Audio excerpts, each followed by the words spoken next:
Hi dear friends, welcome back. എൻ്റെ എല്ലാ പ്രിയപ്പെട്ട വിദ്യാർത്ഥികൾക്കും നമ്മുടെ പുതിയൊരു വീഡിയോയിലേക്ക് സ്വാഗതം.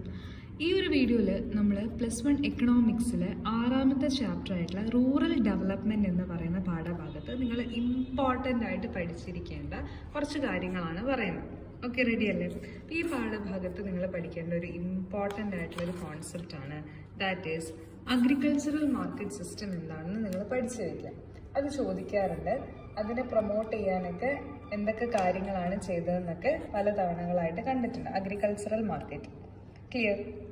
അതിനുശേഷം നിങ്ങൾ പഠിക്കേണ്ട ഒരു ഇമ്പോർട്ടൻ്റ് ആയിട്ടുള്ളൊരു കാര്യമാണ്, that is organic farming.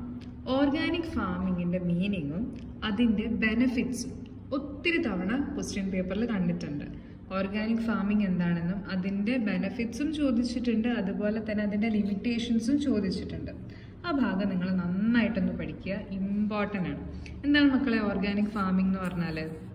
Organic farming is an agricultural system that uses ecologically based pest control and biological fertilizers derived largely from animal and plant waste.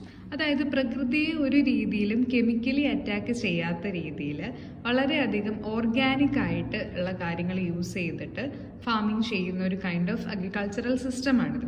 ഇവിടെ പ്രകൃതിക്ക് കോട്ടം തട്ടുന്ന രീതിയിലുള്ള കാര്യങ്ങൾ പൊതുവെ ചെയ്യാറില്ല.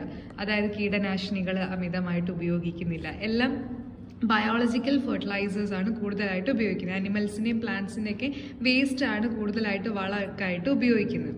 ഓക്കെ, സോ ഈ ഒരു കൈൻഡ് ഓഫ് ഫാമിംഗ് സിസ്റ്റമാണ് ഇവിടെ എന്ത് ചെയ്യുന്നത്, ഓർഗാനിക് ഫാമിംഗ് ആയിട്ട് പറയുന്നത്. ക്ലിയർ? സോ ഇതുവഴി ഇക്കോളജിക്കൽ ബാലൻസ് എൻഹാൻസ് ചെയ്യാനും മെയിൻറ്റെയിൻ ചെയ്യാനൊക്കെ സാധിക്കുന്നുണ്ട്. അപ്പോൾ അതിൻ്റെ benefits, organic food has high nutritional value. Okay, ഒത്തിരി ന്യൂട്രീഷണൽ വാല്യൂ പ്രൊവൈഡ് ചെയ്യുന്നതാണ് ഓർഗാനിക് ഫുഡ്. നമുക്കറിയാം ന്യൂട്രീഷ്യൻസ് നമ്മുടെ ശരീരത്തിൽ അത്രമാത്രം ഇമ്പോർട്ടൻ്റ് ആണ്. ഓക്കെ, പോഷകാഹാരം അത്രമാത്രം ഇമ്പോർട്ടൻ്റ് ആണ്. പിന്നെ ഇത് കുറച്ചുകൂടെ ലേബർ ഇൻറ്റൻസീവ് ആണ്, ഒത്തിരി ആളുകൾക്ക് ജോലി കിട്ടുന്നുണ്ട്. പിന്നെ ഇതിന് ഇത്തരത്തിലുള്ള ഓർഗാനിക് ഫുഡിന് ഇൻ്റർനാഷണൽ മാർക്കറ്റിന് തന്നെ ഒത്തിരി സ്കോപ്പ് ഉണ്ട്. അതുവഴി നമുക്ക് ഒത്തിരി ഇൻകം ഏൺ ചെയ്യാൻ പറ്റും. പിന്നെ ഇത് കുറച്ചുകൂടെ ഇക്കോ ഫ്രണ്ട്ലി ആണ്, സസ്റ്റൈനബിൾ ആണ്. അപ്പോൾ ഈ രീതിയിൽ അതിൻ്റെ മീനിങ്ങും, ഓർഗാനിക് ഫാമിങ്ങിൻ്റെ മീനിങ്ങും ബെനിഫിറ്റ്സും നന്നായിട്ട് പഠിക്കുക. അതുപോലെ തന്നെ ലിമിറ്റേഷൻസും കൂടി നോക്കുക.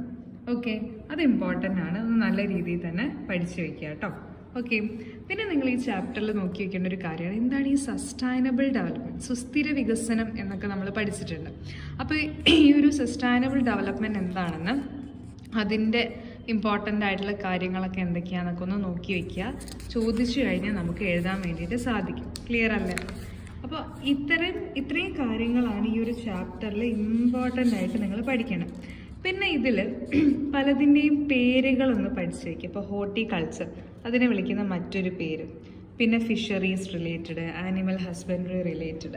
ഈ ഒരു ബോക്സ് ഒന്ന് പഠിച്ചു വെച്ചാൽ 1 മാർക്കിനുള്ള ഒരു ചോദ്യം വന്നു കഴിഞ്ഞാൽ നമുക്ക് പെട്ടെന്ന് തന്നെ ആൻസർ ചെയ്യാൻ പറ്റും. ഇപ്പോൾ ഗ്രീൻ റെവല്യൂഷൻ അത് ഫുഡ് പ്രൊഡക്ഷനാണ്, വൈറ്റ് റെവല്യൂഷൻ മിൽക്കാണ്, golden revolution horticulture, silver revolution egg. ഈ രീതിയിലുള്ള ചോദ്യങ്ങൾ കണ്ടിട്ടുണ്ട്. അപ്പോൾ ഈ ഒരു ബോക്സ് ഒന്ന് മക്കൾ പഠിച്ചു വെച്ചോ, ഹെൽപ്ഫുൾ ആയിരിക്കും കേട്ടോ നിങ്ങൾക്ക്. റെഡി അല്ലേ? അപ്പോൾ ഓർഗാനിക് ഫാമിംഗ് ഒക്കെ നന്നായിട്ട് പഠിച്ചു വെച്ചോളൂ, അടിപൊളിയായിരിക്കും. പിന്നെ ഈ സെൽഫ് ഹെൽപ്പ് ഗ്രൂപ്പിൻ്റെ മീനിങ് ഒന്ന് പഠിച്ചു വെച്ചോളൂ. അത് അഥവാ ചോദിച്ചു കഴിഞ്ഞാൽ നമുക്ക് എഴുതാതിരിക്കേണ്ടി വരില്ല. പിന്നെ നബാർഡ് എന്താണ്? 1 മാർക്കിന് ചോദിക്കാറുണ്ട്. NABARD was A apex bank that coordinates lending activities of all institutions involve in rural credit. ഇപ്പോൾ റൂറൽ ക്രെഡിറ്റ് റിലേറ്റ് ചെയ്തിട്ടുള്ള ഇൻസ്റ്റിറ്റ്യൂഷൻസിൻ്റെ എല്ലാ വർക്കുകളും കോർഡിനേറ്റ് ചെയ്യുന്ന അപ്പെക്സ് ബാങ്കാണ് നബാർഡ്. നബാർഡിൻ്റെ ഫുൾ ഫോം എന്താണ്? National bank for agriculture and rural development. Important ആയിട്ടുള്ള കാര്യമാണ്, ഒന്ന് പഠിച്ചു വെച്ചോളൂ കേട്ടോ. അപ്പോൾ ഇത്രയും കാര്യങ്ങളാണ് നമ്മുടെ ഈ ഒരു പെർട്ടിക്കുലർ ചാപ്റ്ററിൽ റൂറൽ ഡെവലപ്മെൻറ്റിൽ നിങ്ങൾ പഠിക്കേണ്ടത്. ക്ലിയർ അല്ലേ? ഈ പറഞ്ഞ കാര്യങ്ങളൊക്കെ ഒന്ന് പഠിക്കുകയാണെങ്കിൽ തന്നെ നിങ്ങൾക്ക് നല്ല സമാധാനമായിട്ട് പരീക്ഷ എഴുതാൻ പറ്റും. അപ്പോൾ ഓൾറെഡി നമ്മൾ മറ്റ് ചാപ്റ്റേഴ്സിൻ്റെ ഒക്കെ ഇതുപോലെ ചെയ്തിട്ടുണ്ട്, പ്ലേലിസ്റ്റ് ക്രിയേറ്റ് ചെയ്തിട്ടുണ്ട്. കാണാത്തവരുണ്ടെങ്കിൽ കാണാം. നമുക്കിനി ഒട്ടും സമയമില്ല എന്ന് തന്നെ പറയാം. 18-ാം തീയതിയാണ് നമ്മുടെ പരീക്ഷ വരുന്നത്. അപ്പോൾ ഇന്നും നാളെയും മാത്രമേ പഠിക്കാനുള്ളൂ. അപ്പോൾ നന്നായിട്ട് തന്നെ പഠിച്ചോളൂ. പഠിച്ച കുട്ടികൾ റിവിഷൻ ചെയ്യാൻ മറക്കരുത്. 1 പ്രാവശ്യം 2 പ്രാവശ്യം അറ്റ്ലീസ്റ്റ് ഒരു 3 തവണയെങ്കിലും റിവിഷൻ നടക്കണം. ഇപ്പോൾ ക്രിസ്മസ് എക്സാമിന് അതിൻ്റേതായ ഇമ്പോർട്ടൻസ് കൊടുത്ത് തന്നെ പഠിക്കുക. അങ്ങനെയാണെങ്കിൽ മോഡലും മാനുവലൊക്കെ നിങ്ങൾക്ക് ഈസി ആയിരിക്കും. അപ്പം all the very best. Thank you.